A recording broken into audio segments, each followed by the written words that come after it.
SharesPost just announced that it's creating its own index to track the health of privately traded companies, similar to what the Dow does with public markets. Why did you do this?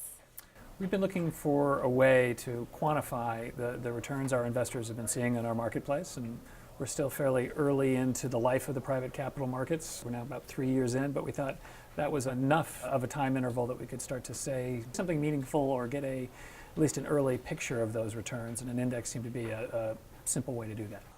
Are you expecting all these companies to eventually IPO, or do you view SharesPost and secondary markets in general as a long-term viable alternative to public markets? The SharesPost platform is designed to support hundreds of companies ultimately rather than a handful, and many of those companies will have successful exits for their investors even without going public. I mean, that's whether they're acquired or whether they just stay indefinitely on the private capital markets. We can still see excellent returns for investors.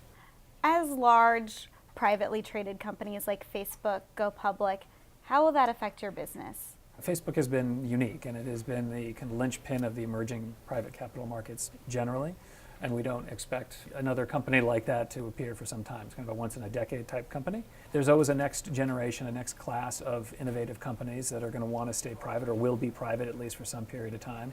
And the shareholders in those companies, just like in Facebook, are going to need liquidity, and investors that can't find kind of growth company stories on the public markets anymore, we think will come to our market. Are you concerned that any upcoming regulatory changes may impact your business and in the business of secondary market trading? The Jobs Act is the biggest piece of legislation to kind of hit the private markets in a long time. The SEC is always weighing two goals. One is investor protection, and the other is always efficient markets. And so the Jobs Act makes, we think, the market much more efficient and will make it much larger over time because it allows companies to stay private longer. So that's a boon to your business, that they can Right. stay private longer and remain traded on your exchange. Yeah, I think that's right, because for especially some of the companies that we've been talking about, Facebook and others, the trigger for them going public was that they tripped this 500 shareholder rule. That now has been changed to the 2,000 shareholder rule, and the employee shareholders are not counted towards that total. So that gives companies a fair amount more runway. That's true. At the same time, it also makes it easier to go public as a smaller company.